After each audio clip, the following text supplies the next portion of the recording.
안녕하세요. 김기사의 전기 내비게이션의 김영진입니다. 지난 시간에 우리는 전기공사 기술자가 되기 위한 전기 기술을 어디에서 배워야 되는지에 대해서 공부를 해보았습니다. 이번 시간에는 전기공사 현장에서 필요한 수공구의 종류와 특징에 대해서 알아보는 시간을 갖도록 하겠습니다. 그럼 강의를 시작하도록 하겠습니다.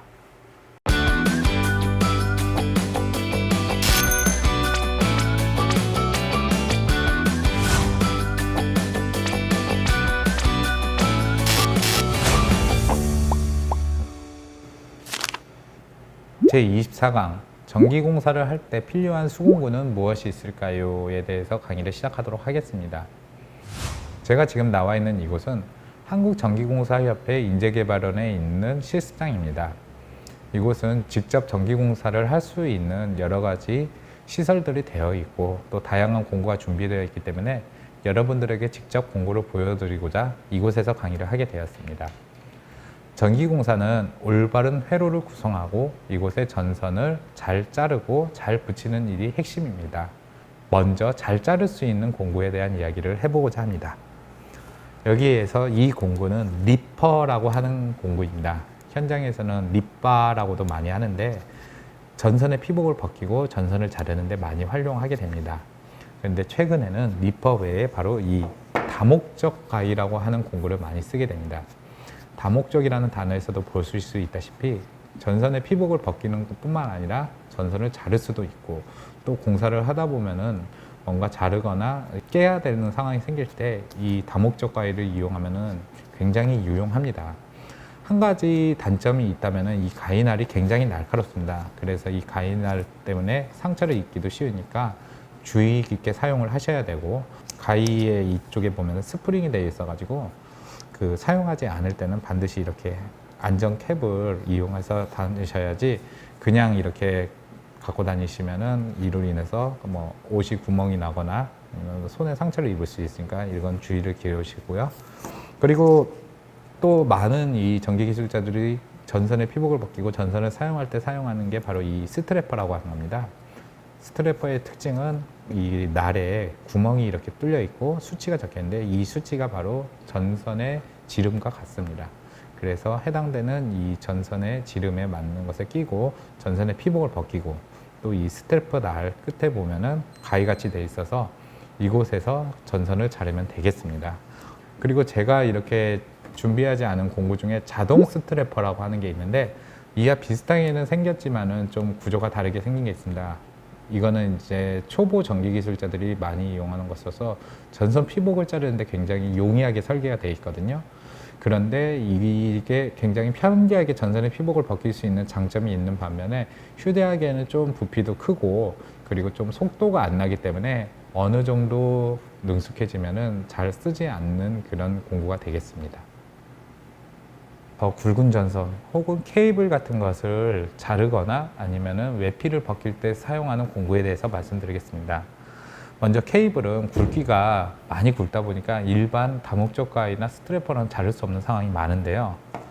이걸 보시면은 바로 이 케이블을 자를 수 있는 케이블 커터입니다. 그래서 더 굵은 케이블도 잘 자를 수 있고요. 그리고 마찬가지로 이것 또한 케이블 커터로서 여기에서 넣어서 벗길 수도 있고 자를 수도 있습니다. 그리고 케이블 자체가 이렇게 겉으로 있는 시스 외부 보호가 굉장히 두껍기 때문에 전선 작업을 할 때는 이 외피를 이렇게 갈라놓을 필요가 있습니다. 그때 활용하는 공구로 바로 이런 칼, 이제 보통 전공 칼이라고 많이 하는데 굉장히 튼튼한 칼이죠. 이런 칼을 케이블을 이렇게 이용해 갖고 딱 배를 가르는 방법을 많이 쓰고요. 그리고 앞서 제가 이제 전기 이론 강의에서 지중화 이야기를 할 때 지중화 구간은 케이블을 이용한다 했습니다. 특히 이제 지중화에 사용되는 케이블은 굉장히 전원체가 두껍기 때문에 더 크고 튼튼한 가위를 이용하는데 바로 이렇게 생긴 전공칼을 이용해서 지중화 공사에서 사용하게 됩니다. 그와 반면에 이제 가공, 즉 전봇대에 있는 ACSR 같은 경우를 자를 때 사용하는 케이블 커터가 바로 이런 겁니다. 굉장히 길이도 길고 또 이 커터 날을 보시면은 굉장히 굵은 전선도 자를 수 있게 돼 있거든요. 그런데 이렇게 이제 손잡이가 길다 보니까 어떻게 보면 적은 힘을 갖고도 굵은 전선을 자를 수가 있게 돼 있습니다. 이 커터는 일반적인 내선에서는 쓸 일이 거의 없고 실질적으로 외선, 즉 전주 같은 데에서 전기공사를 할 때 많이 활용한다고 보시면 되겠습니다. 이번에 소개할 공구들은 전선과 전선을 아니면 케이블과 케이블을 서로 접속할 때 사용한 공구입니다. 전기 공사에 있어서 이 접속이라는 건 굉장히 중요한 역할을 하는데 어설프게 접속을 하면 접촉 불량으로 인한 과열로 화재로 연결될 수 있기 때문에 반드시 제대로 공구를 이해하고 활용함으로써 전기 안전에도 기여하는 게 있기 때문에 제대로 배우시기를 바랍니다. 먼저 우리 전기 기술자의 상징이라고 할 수 있는 이 공구, 바로 벤치라고 하는 공구입니다. 원래 영어로는 이제 핀처라고 하는데 이제 일본에서 이 단어가 들어오다 보니까 벤치라고 많이 사용하곤 하는데, 이 벤치는 단순히 이제 전선과 전선을 서로 결선할 때도 활용도 하긴 하지만은 그 외에도 또 이게 전선이 이렇게 짤막하게 나와 있는 것을 끄집어 뺄 때도 활용할 수 있고 다양한 곳에서 많이 활용을 하거든요. 벤치를 구입할 때 중요한 점은 여기는 이제 이빨이라고 그래요. 이 이빨에 이 날이 제대로 살아있는 것.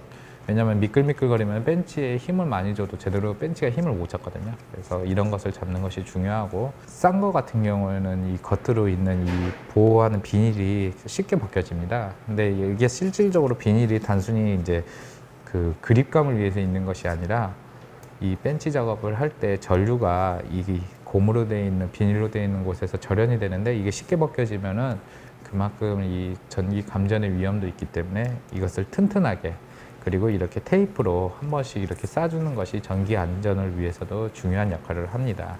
그리고 벤치 외에 또 이제 그 전선을 연결할 때 쓰는 것이 바로 이 조그만한 터미널 단자를 이용해서 압착기를 이용해서 하는 경우가 있습니다. 제가 이제 준비한 것은 전부 다 조그마지만은 실제로 이제 현장에서 일하다 보면은 그 케이블 같은 경우에 최소의 6스퀘어, 10스퀘어 아니면 16스퀘어 이렇게 굵은 케이블, 그보다 더 굵은 케이블도 있는데 보통 수공구로 다룰 수 있는 케이블들은 16스퀘어까지 많이 사용하거든요. 그럴 때는 이런 압착기를 이용해 가지고 그 여기에다 딱 껴가지고 케이블을 서로 이렇게 접속하거나 차단기에 물려주거나 이런 역할을 하게 됩니다. 보통 이제 25스퀘어 이상의 굵은 케이블 같은 경우는 수공구로서 접속을 하기에는 힘의 한계가 있기 때문에 이때부터는 전동 압착기를 이용해서 하는 경우가 많고요. 그리고 그 전선과 전선, 특히 이제 그 심선이라고 할 수 있는 도체 부분을 서로 연결할 때는 역시나 우리 전기 기술자라면 필수적으로 갖고 다녀야 될 바로 절연 테이프가 있습니다. 이 절연 테이프의 역할도 굉장히 다양한데 기본적으로 전선과 전선 사이를 연결해주고 거기를 붙일 때도 활용을 하고, 어딘가 이 전선에 상처가 났을 때 그 상처 부분을 이렇게 반창고로 싸주듯이 하는 역할도 하고 있습니다.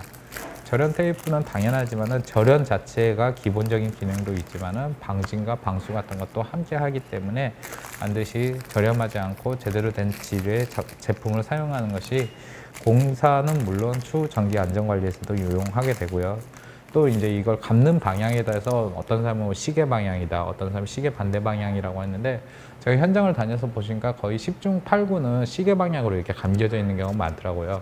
그래서 이왕 감을 때는 시계 방향으로 해야지 나중에 이를 뭐 수리하거나 보수할 때 사람들이 풀을 때 이제 시계 반대 방향으로 풀게 된다는 걸 인식하게 되니까 시계 방향으로 감는 게 좋습니다.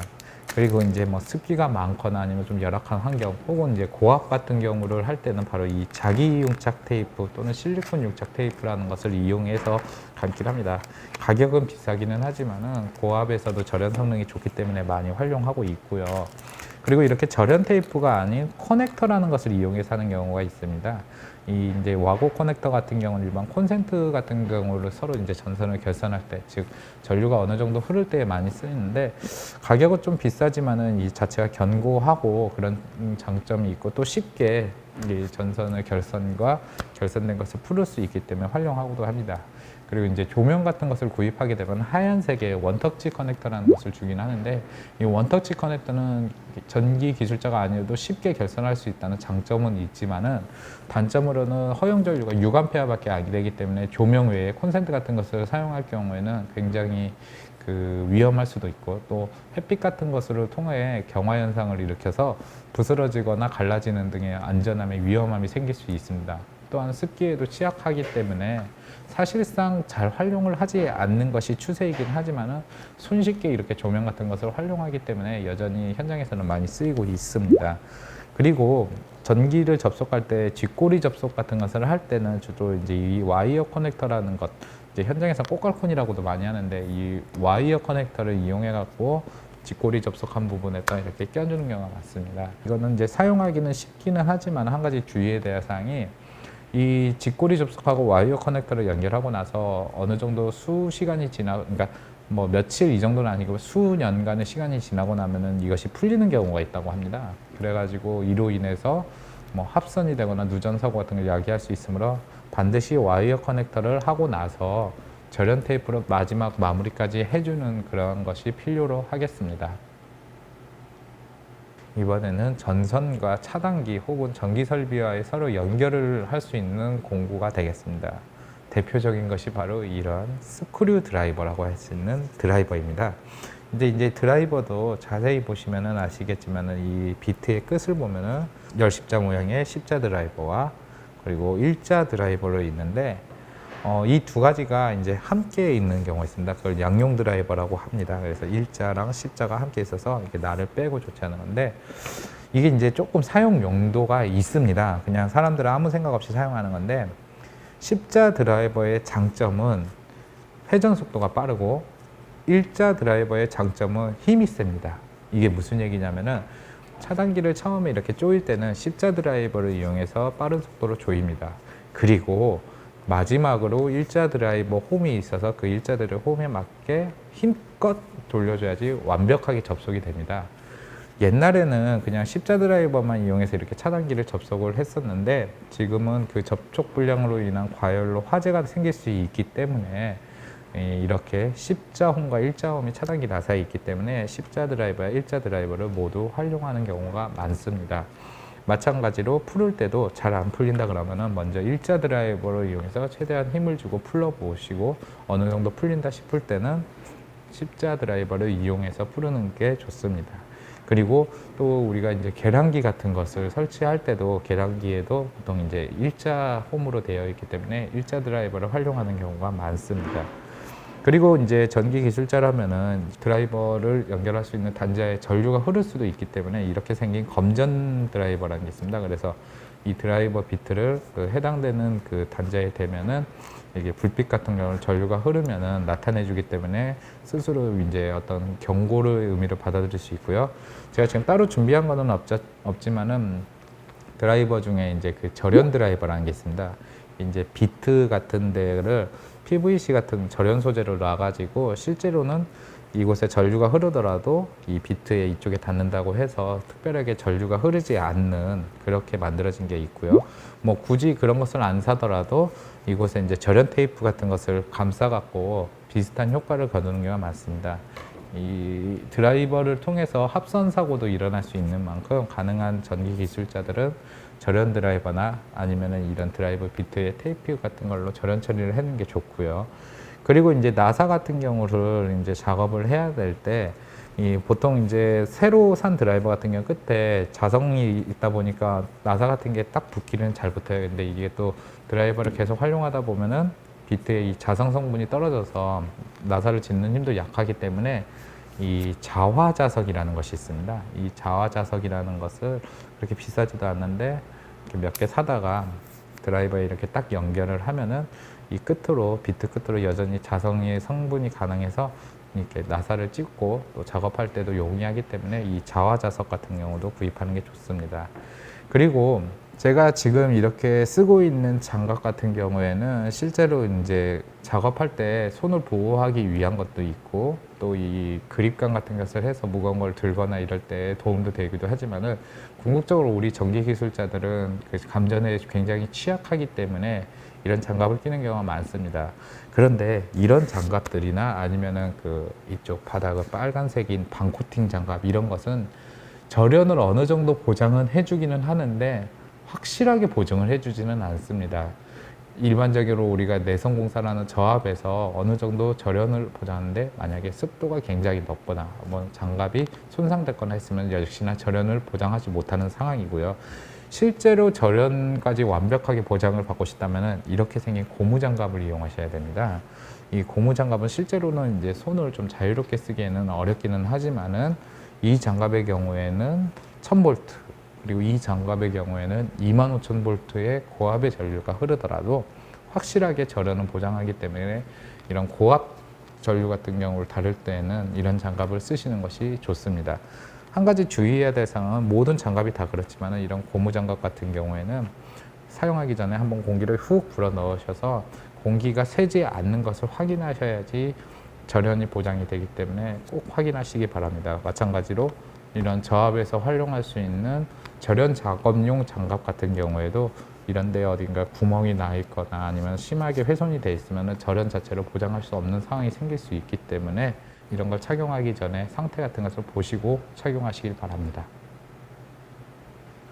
그리고 전기공사를 하는 데 있어서 있으면 굉장히 요긴하고 없으면 좀 작업할 때 많이 불편한 공구를 몇 가지 소개하고자 합니다. 이제 대표적인 게 바로 이 검전기라고 하는 것입니다. 이 검전기라는 거는 접촉식도 있고 비접촉식이 있는데요. 접촉식은 직접 이렇게 전기가 흐르는지 단자 같은 데 찍을 때 쓰는 거고, 이 비접촉식 같은 경우는 직접 하지 않아도 인근에 있으면 그 유도 전류를 감지를 해서 소리나 아니면 이곳에 불빛을 통해서 전류가 흐르는지 확인하는 겁니다. 이게 왜 필요하냐면은 실제로 이제 전기 작업을 하다 보면 이 전기 선에 그 전기가 살아있나 죽어있나를 확인을 해야 되는 상황이 있을 때가 많아요. 그럴 때 바로 이 검전기를 근처에 대면서 불빛이 반짝거리면 전류가 흐르구나, 그리고 불빛이 안 들어오면 전류가 죽은 상태니까 작업하기에 안전하다, 이런 것을 확인할 수 있고요. 중요한 것은 이 건전지로 돌아가는 건데, 건전지의 수명이 다 떨어지게 되면 오작동을 일으키고 제대로 이렇게 검전 기능을 활성화할 수가 없기 때문에 항상 여유분의 배터리를 갖고 다니시면서 확인하시길 바랍니다. 그리고 이 전기 작업은 특히 조명 같은 거나 콘센트 같은 것을 달 때 소위 각을 맞추는 게 굉장히 중요하거든요. 그래가지고 이런 줄자 같은 걸로서 치수 같은 것을 확인하시고 제어되는 경우가 많고, 그리고 정확하게 간격 같은 걸 했는데 보통 이 줄자로 큼직하게 점 같은 걸 찍어 놓고 지금 여기서는 보여드릴 수 없지만 레벨이라고 해서 레이저로 이렇게 쏘는 걸 통해서 많이 맞추거든요. 그럴 때 이제 치수 같은 것을 확인해야 될 때 삐뚤어졌는지 안 삐뚤어졌는지 하기 위해서도 줄자같이 요긴한 게 없습니다. 최소한 공사를 안 하더라도 이제 어느 시공 견적 같은 거를 보러 갈 때도 줄자를 활용할 경우가 많으니까 줄자 같은 게 쓰고요. 제 개인적으로는 이 줄자는 튼튼하면 튼튼할수록 좋고, 또 이거 같은 경우에는 여기 앞에는 이렇게 수치가 써 있는데 뒤에는 따로 수치가 없는데 뒤에까지 이렇게 수치가 있는 그런 줄자가 일할 땐 굉장히 편리합니다. 그리고 볼펜이 뭐가 필요하냐 싶은데 의외로 활용할 때가 많습니다. 대표적인 게 벽을 뚫어갖고 뭘 설치를 해야 될 때 그 뚫는 구멍 같은 경우를 이 줄자 같은 걸로 맞춰 놓고 체킹을 할 때 이 네임펜 같은 걸 이용해서 뭐 점으로 찍든지 아니면 십자 표시 등으로 해갖고 구멍을 맞출 것을 하고, 그거 외에도 이제 우리가 흔히 화이트라고 하는 수정액 같은 경우, 삼상선 같은 경우 작업할 경우 우리가 말하는 상전압선과 중성선 같은 것을 확실히 구분을 해야 되고, 상도 상순에 맞게 해야 됩니다. 근데 이런 것도 헷갈릴 수가 있기 때문에 케이블의 끝에 부분에다가 1, 2, 3 이런 식으로 짝짝 그어가면서 표기할 때도 수정액을 활용하는 경우가 많습니다. 그래서 이 검정색의 네임펜과 수정액 같은 경우도 항상 갖고 다니시면 작업할 때 많이 필요합니다.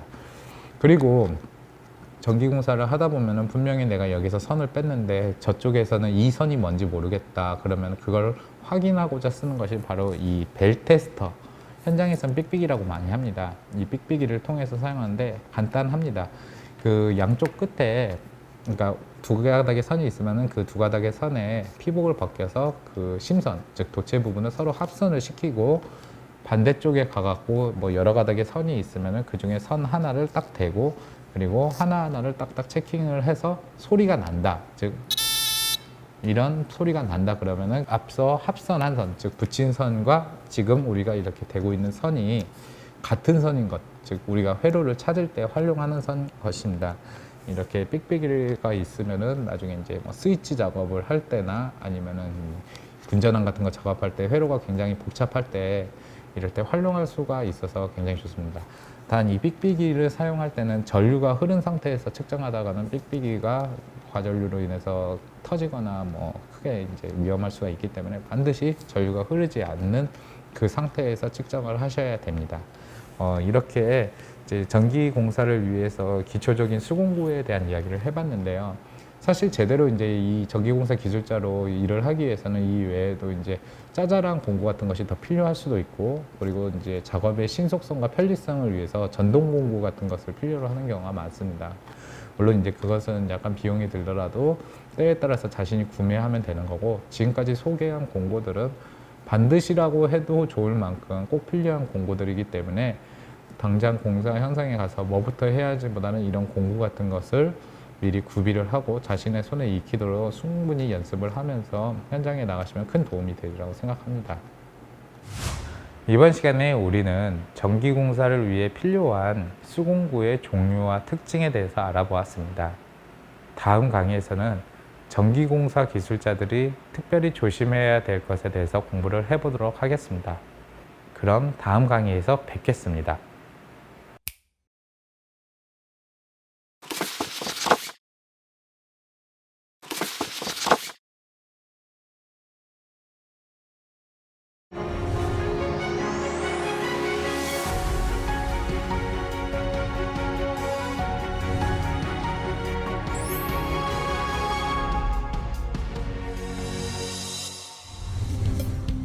(2022년도) 개관을 목표로 추진 중인 스마트 전기안전 AI 센터는 국내 유일이자 최초의 전기공사 중심 안전체험관으로 전기기술자뿐만 아니라 특성화고 등 일반인들에게까지 전기안전의 인식을 제고할 수 있는 다양한 체험 프로그램을 제공하게 됩니다.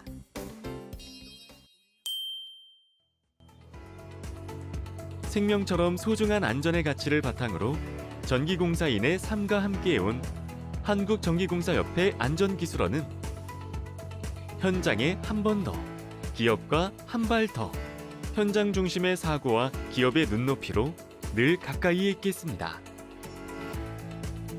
당신의 안전이 우리의 우선순위입니다.